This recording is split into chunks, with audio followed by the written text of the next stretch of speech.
Fabian, do you really think that all patients with atrial fibrillation require a TEE, or is it just those individuals for whom you're thinking about cardioversion before a period of anticoagulation?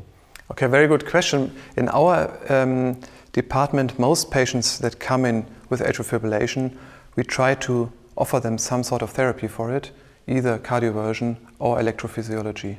And I think the patients should undergo a TEE examinations to make sure how the left atrial appendage is doing.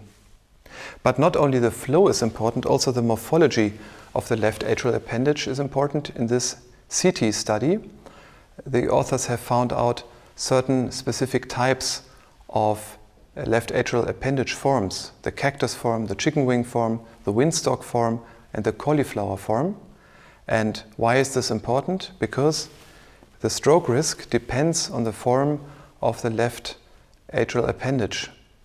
And to make it easy, you can remember patients with a chicken wing morphology without any trabecularization, they have a very low risk for stroke, and those with non-chicken wing, they have a high risk for stroke. So I guess then the more nooks and crannies there are in the left atrial appendage, the more places for clot formation. So if you have a more smooth left atrium, this chicken wing formation as they call it, less likely for stroke. Do you think it's just related to the opportunity for thrombus formation? I think so, but as we both know, in echocardiography it's not so easy to really find out the exact form of the left atrial appendage.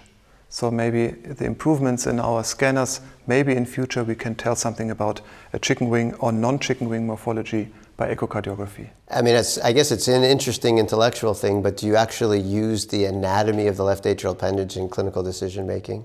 Not yet, but today, as we are talking about the left atrium, I think there are more fascinating things coming up looking at the left atrium, like morphology.